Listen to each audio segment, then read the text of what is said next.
Carlos Nelson with the Kansas City Business Association, and tonight we have a special guest. We're talking into the political realm, and one of my longtime friends, 35, maybe even 40 years, Senator David Haley. David, welcome to the show. Thank you, Carlos. All right. What's up, KC? What's up, KC? Yeah. Hey, David, you told me that you've been working on some things as it related to prison reform. Talk to our audience and tell our audience a little bit about what you're doing right now with prison reform. Well, first, sincerely, thanks for having me back, my friend. It's good to see you. It's good to be with Cascade Media and on What's Up, KC. And some of the issues, as you and I have been talking about, that affect the Kansas City, Kansas community, affect the Kansas City, Missouri community. It's global, regrettably, especially when we look at issues where we are deeply impacted. And those usually resonate with positive and negative. We look at our economics, for example, how we grow our communities, how we participate in major projects that are happening in both cities, be it the expansion of western Wyandotte County out by the Legends. We've heard about what's happening with some of our industries with Schlitterbahn, how that's going to be retooled. And of course in Kansas City, during the spirited time when you have so many people vying to lead after Sly James leaves, and you have major projects where we as a people will or will not participate, like the airport, which seems to be foremost on the personage and on the chartage of what we're trying to do. So what I try to do is to be a barometer for social and economic issues. And how do we gauge that? Rhetoric is great. Everybody says, vote for me and I'll be there for you. And sometimes that just doesn't happen. Not only in Kansas City, Kansas, maybe in Kansas City, Missouri. No, I think that is a universal problem, and as I spoke to you off camera about Ocasio, these new people that are in the Congress, and even the new governor over there in Kansas, it's more now about accountability. Don't tell me those words. Show me your actions. Show me what you're voting on. Show me the legislation that you're writing that is going to empower my community. And I think you have a point. You really got to take a look at who you're voting for, what they stand for. Tell me this, how do you see ethics at this point in politics? Well, it depends where we are. I mean, I know that all politics are local, but it's still trickled down. And I've been amazed by Missouri's system, and we seem to be a little tighter for what's allowed and disallowed, especially when it comes to the economics of and the exchange between those who are running for or want to maintain office and the relationship with the traditional governmental affairs or lobbyists and that core. Missouri, if we had that to function with in Kansas. They're trying to kill the Sunshine Law basically over here. It's I don't want to speak disparagingly of the Missouri system because if it works for you, it works for you. But in Kansas, we're a little bit tighter. You talk about our new governor, Governor Kelly, Laura Kelly. What do you think about her? Well, she and I worked very closely together in the Senate for 16 years. And she is a no-nonsense, very didactic and practical person. Which means she won't always play to her base. Right. In fact, in Kansas, being a Democrat, she's going to have to, if she wants to do a second term, she's going to have to genuflect a little bit outside of the realm of the base, and it may cause some disfavor. And she would be one of the ones who would play it very well. How do you feel about the new mayor over there? David Alvey, Mayor Alvey, who defeated me for mayor in 2017, has made some efforts. I'm hoping that Mayor Alvey, who has made a genuine understanding that the black community in Wyandotte County for the unified government can be the community that determines we do have enough of a population that we are the swing vote on the base. Former Mayor Holland understood this, but had in a primary me running, and because he had not responded to building in a substantive way some of the basic things he ran on, like his pledge to put a grocery store in the heart of the food desert, which is the northeast area of KCK, like his pledges to see economic opportunities through some big ticket project, which now looks as if it may be the Quindaro ruins, which just got national historic. We so did a piece on that. Excellent. I pulled back and I missed that one because it just went down not too long ago. Right. Well, you remember I just told you off camera how the gentleman that did the mural, we just had them in Friday. Their interviews haven't even gone up. Okay. And that's another reason why you're on the show, because it's not just What's Up Kansas City or the Kansas City Business Association. KCK and Kansas City, Missouri, they tied like the Gemini twins, even though some of these people act like they don't understand that. And we do, as being African American digital media company, that it's about time that we start paying much more attention to what's going on over in Kansas City, Kansas, because it has a very significant African American population over there. We are, and we're a very vital part in KCK, or Wyandotte County, the UG, Unified Government. We have a good turnout. We had our Black History Month celebration, the UG did, and very well attended on one of those real bad ice snow days when you think no one's coming out of the house. It was very well received, as have been others. The Friends of Yates, our domestic violence shelter, Friends of Yates YWCA, which is a domestic violence shelter, historic, over 100-year-old, had their men and women of distinction, again, packed on an ice cold side. And you look at, That's when you can tell your support. Yeah, and you can look at economically where we are and where we should be too. I don't know what our GDP, what our gross domestic product is as a community, because oftentimes KCK or Wyandotte County, Carlos, ties in a bit with Johnson County as well, and the black community there. You look at the exchange or interchange there, it's almost a porous county line. You know, right. You go from one to the, because many of the KCK or Kansas City, Kansas black community, some of them emanated and moved to the suburbs of Johnson County. Tell me this, what is your support in the Hispanic community? Your personal support? My personal support was, I was very pleased to have been endorsed in the primary for mayor by the Hispanic community. I have considered myself a good friend in my 25 years in the legislature for many of the issues that traditionally have marginalized those people of color as well, and have hoped that I think my track record stands very well with them.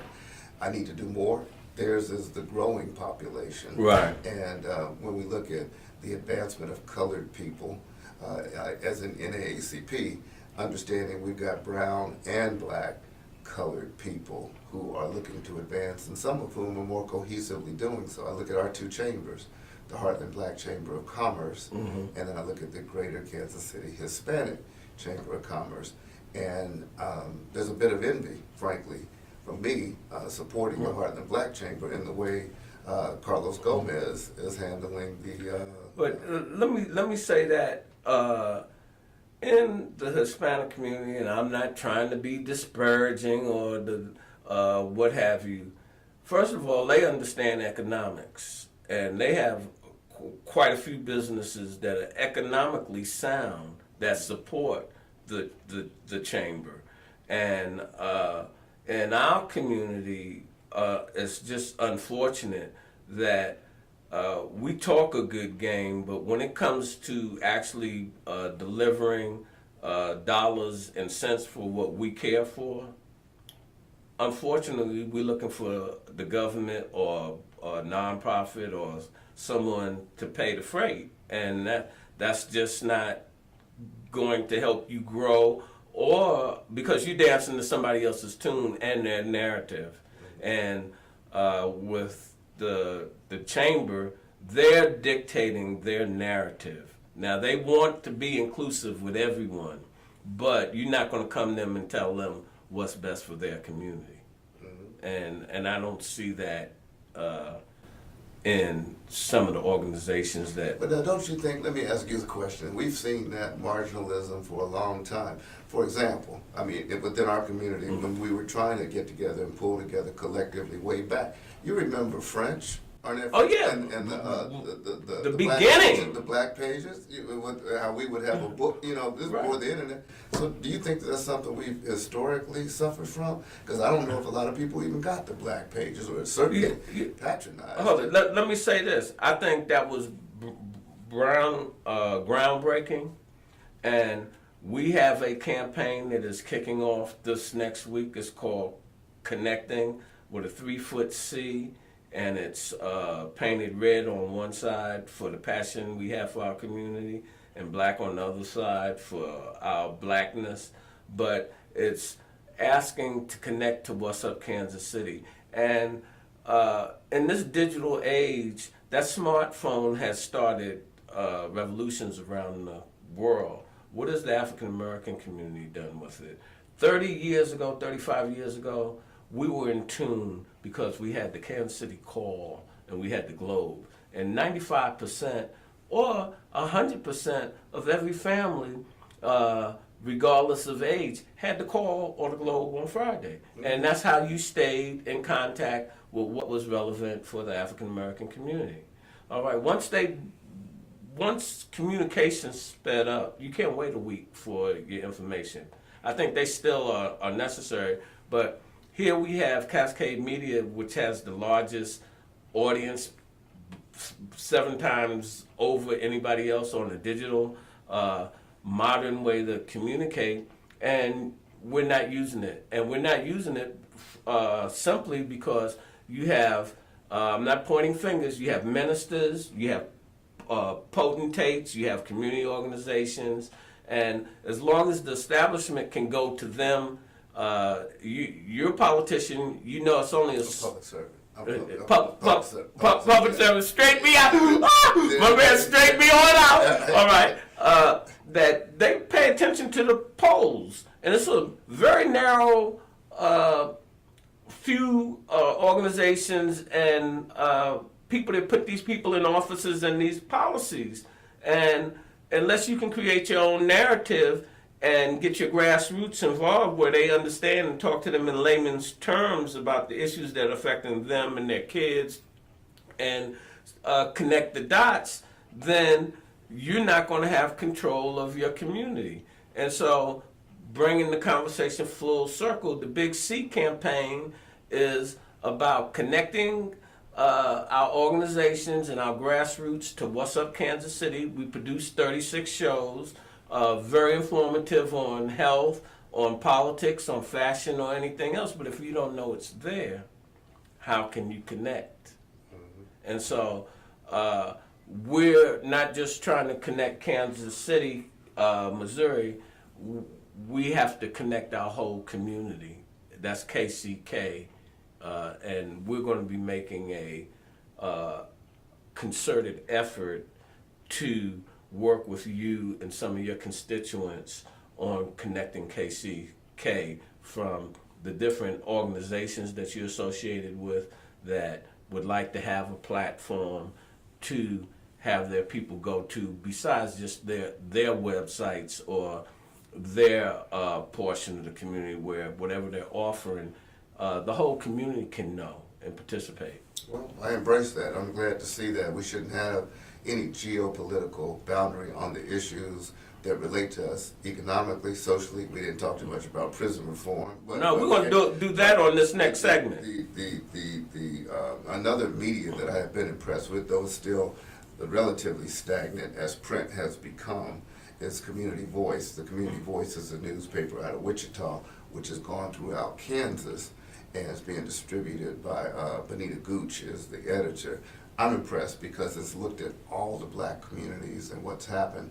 See, we need to make contact with them. Absolutely. With the call paper, what we've done historically in Kansas is we just flip to the center section as soon as we get it, then Right. go back when we have some time to read it. the Right. outer section. But the second section, the middle, is the KCK news, which we go to, and we need to enhance and have been involved more because too often it's just a regurgitation of national press releases, press releases sent out from different entities, and not really the news of what's happening in KCK.